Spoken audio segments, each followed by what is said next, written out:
Ich habe mir lange Gedanken gemacht, was läuft wirklich in der Welt ab? Was ist wirklich los? Ich persönlich habe langsam die Nase voll von all diesen Beschränkungen, von all dem, wovon wir nicht wissen, wie es weitergeht, wohin es führt und wozu es wirklich gut ist. Und deshalb möchte ich heute hier gerne mich diesen Fragen stellen. Viele Menschen sind jetzt sehr verängstigt. Sie fürchten, nicht nur zu erkranken, sondern auch ihre finanzielle Grundlage zu verlieren. Wie kann man mit dieser Angst am besten umgehen?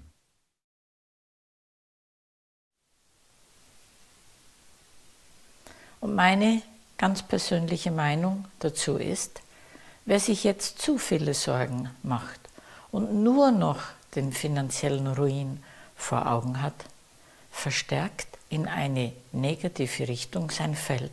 Seine Gedanken und seine Handlungen folgen dann dem. Schneller als gedacht werden dann diese, unsere Ängste, zu einer selbsterfüllenden Prophezeiung. Wohin führt uns diese Krise? Als erstes können wir die Konsequenzen der weltweiten Vernetzung erkennen.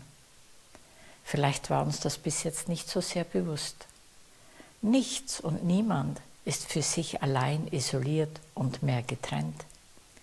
Wir werden förmlich überflutet durch die Nachrichten aus den Medien. Auf der einen Seite von dieser Lobby, die uns unsere Ängste noch mehr schürt. Auf der anderen Seite sind wieder Stimmen zu hören, die uns dazu anregen, die ganze Pandemie unter den verschiedensten Gesichtspunkten zu betrachten. Insofern werden wir jetzt mit Informationen oder mit Nachrichten überschüttet, die uns sonst wahrscheinlich nicht erreichen würden. Zum Beispiel gab es weltweit vom 1. Januar bis zum 25. März 2020 21.297 Opfer des Coronavirus.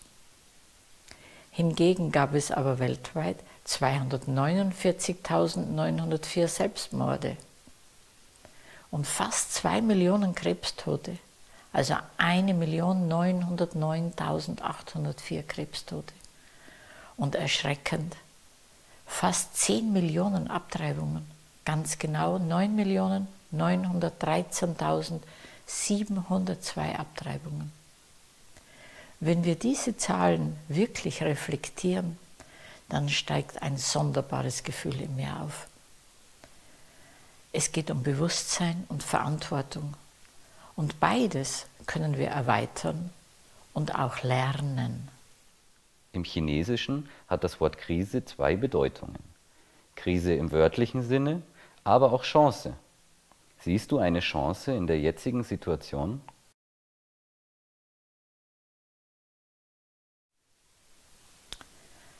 Ja, die Ganzheit hat immer beide Pole in sich. Eine Chance erwächst also aus einer Krise. In der jetzigen Situation sind wir wirklich gezwungen, uns wieder zu finden und uns auf das Wahre zu besinnen. Die Frage ist, was ist das Wahre? Ist es für jeden Menschen das Gleiche oder ist es für jeden Menschen anders? Wird sich das Leben nach der Corona-Krise verändern? Nach meiner Vorstellung ist diese Corona-Krise ein Lehrmeister für jeden Einzelnen von uns und wir können uns dem nicht entziehen. Wir sprechen schon so lange davon, dass sich etwas verändern muss. Es kann doch nicht beim Gleichen bleiben wie bis jetzt. Jetzt ist die Veränderung aber so schnell und so heftig gekommen, dass wir keine Zeit der Vorbereitung hatten. Unsere Vorstellung von Veränderung, die nötig ist, haben uns förmlich überrollt. In diesem Sinne ist diese Pandemie ein effektiver und schneller Lehrmeister, und zwar für jeden von uns. Der Virus kennt keine Grenzen, keine Zeit, auch keine Religion, weder eine Kultur noch eine Sprache. Welche möglichen langfristigen Auswirkungen bereiten dir die größten Sorgen? Sich jetzt aber zu viele Sorgen zu machen, ist nicht hilfreich. Aber wach zu sein und wach zu bleiben, ist ganz bestimmt hilfreich. Dass es langfristige Auswirkungen geben wird, ist außer Zweifel.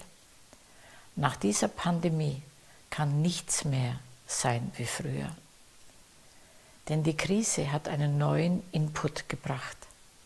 Und sie hat auch gezeigt, wie klein und unbedeutend wir doch sind.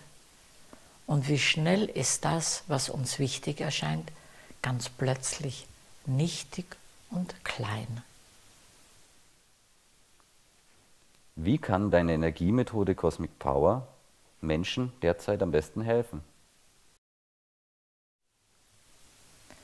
Wenn im Augenblick überhaupt etwas helfen kann, nach meiner Meinung, dann ist es die Anwendung von Cosmic Power.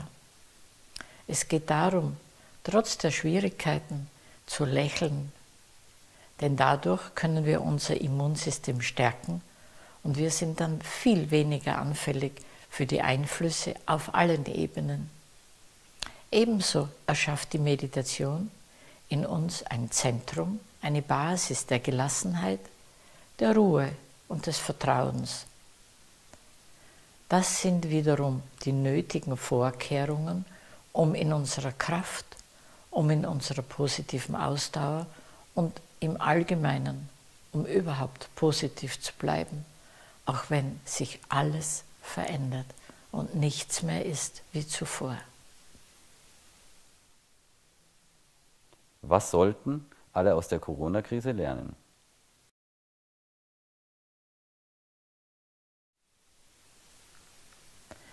Dass alles vergänglich ist, dass wir auf nichts einen wirklichen Anspruch haben, ist bekannt. Aber alles ist uns nur geliehen auf eine ganz bestimmte Zeit.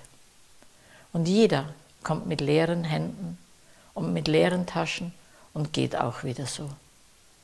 Doch was bleibt uns? Es ist die Erfahrung. Und in diese Erfahrung werden wir jetzt gezwungen. Und Erfahrungen sind unser Kapital des Lebens. Wenn wir freiwillig Kontemplation üben, uns besinnen, ruhig werden, lächeln und danken, dann werden wir an Kraft und Zuversicht gewinnen und möglicherweise aus dieser Krise für uns persönlich sogar einen Gewinn ziehen. Die Frage bleibt immer noch, was ist es, was für uns wirklich zählt? Was ist es, was uns wirklich bleibt? Ostern steht vor der Tür und wir werden noch mehr in unseren vier Wänden, noch mehr zu Hause sein und vielleicht nicht so sehr in der Familie wie sonst. Mehr Zeit zum Nachdenken, mehr Zeit, um zu kontemplieren. Wenn dir dieser Beitrag gefallen hat, dann klick bitte hier oben. Wir werden in der nächsten Zeit noch mehr Beiträge senden, mehr Weisheiten auch von Bert Hellinger und im Allgemeinen Lebenshilfe und Unterstützung geben. Ich denke, in dieser Zeit ist es wirklich hilfreich und sinnvoll, uns zu besinnen, wer wir sind, wohin wir wollen und was wir erreichen können und was uns am Ende bleibt. Und in diesem Sinne möchten unsere Beiträge eine Hilfe, eine Unterstützung für diese ganz besondere Zeit sein, für jeden Einzelnen.